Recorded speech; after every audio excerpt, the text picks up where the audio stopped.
Hi guys, welcome back to my channel. This is Nima Series. Today's video is a continuation of our series on Literature 2020 was fast questions. We're going to start from question 8. Now, question 8, we have comic relief occurs in dash. We have option A, comedies, B, pastorals, C, romance, and D, tragedies. Now, what is comic relief? Comic relief simply means introduction of related entertainment in the midst of a tragic plot. When something bad is happening in a story, and there's something that happens in the middle of the bad event that can make you to smile, that thing is called comic relief. An author can introduce it in a story to reduce the tension that the tragic plot is already having on the audience. It's something that can make you smile in the middle of a tragic plot. I hope you understand. So that's what is comic relief, and you find it in tragedies. You don't find it in comedies. Option A, comedies. You don't find it in comedies. You know what a comedy is? It's a story that ends on a happy note. So you don't find it in comedies.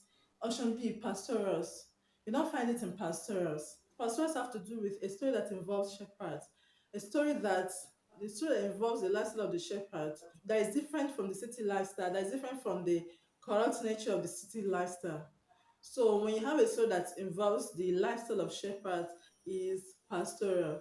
And one of Shakespeare's work is Pastoral. I can't really remember the name of the play right now, but there's a play by Shakespeare that is Pastoral.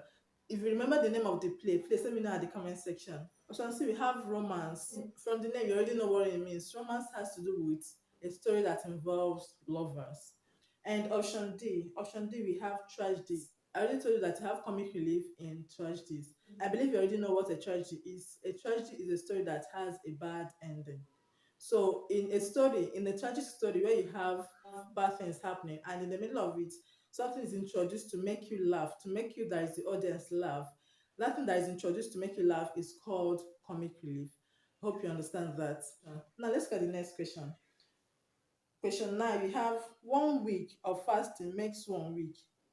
1 week of fasting makes 1 week is an example of dash. 1 week of fasting makes 1 week is an example of dash. We have option A. Option A, we have apostrophe, B, paradox, C, pound, and D, sarcasm.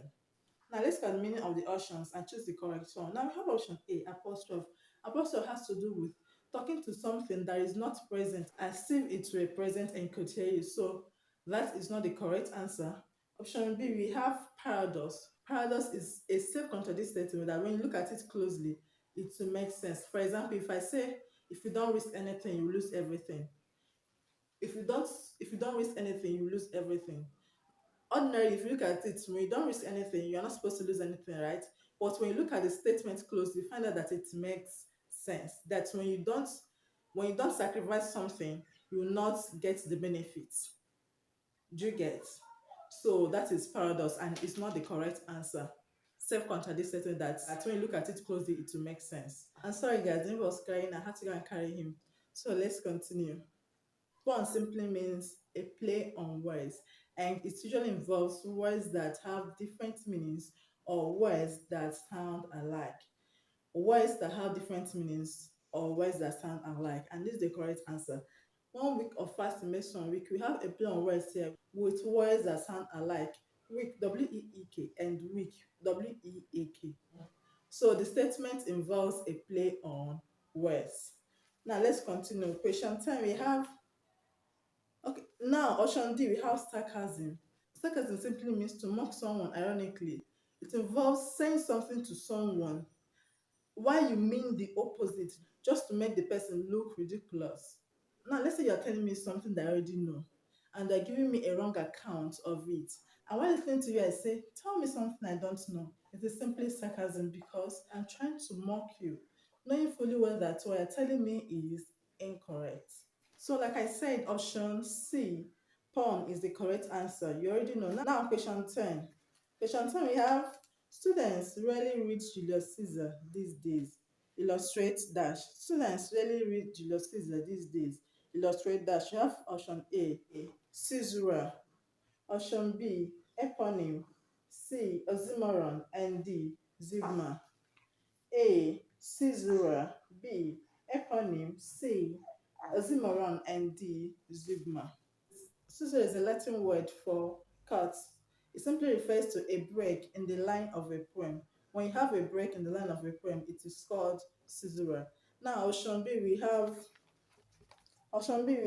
eponym. Eponym refers to the name of something.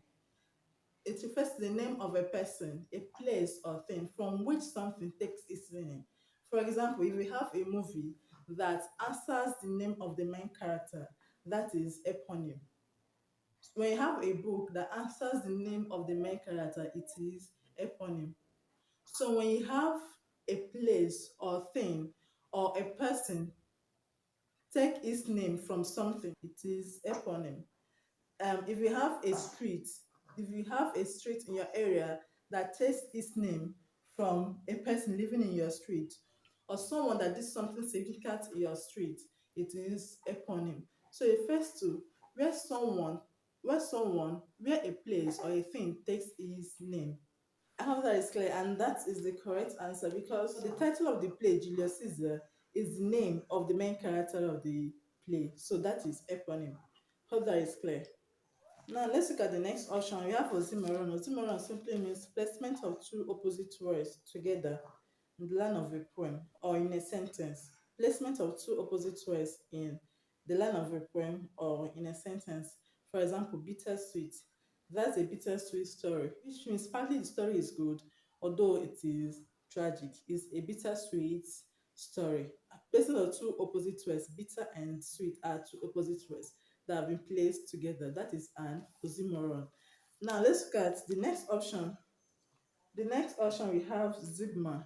Now Zugma simply means the use of one word to modify two words.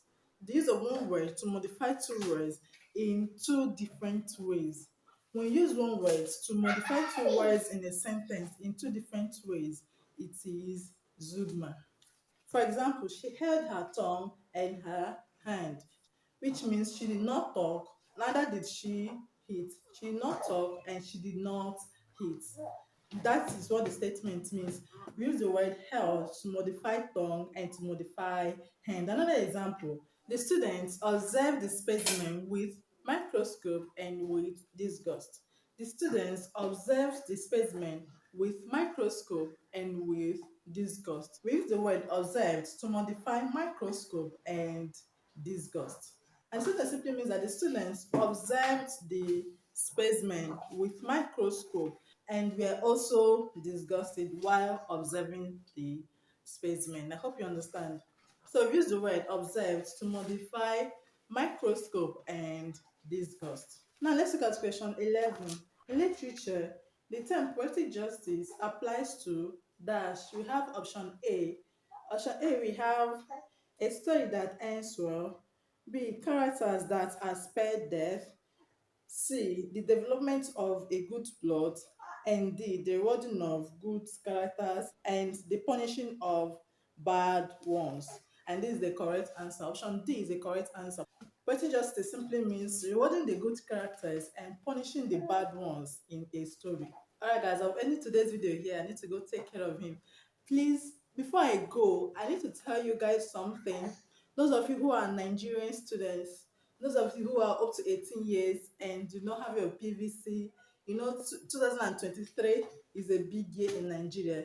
It's when we have to choose our leader. It's when we have to make the decision of how we want our country to be. Please, if you don't have your PVC, please go get it and vote in the right candidate.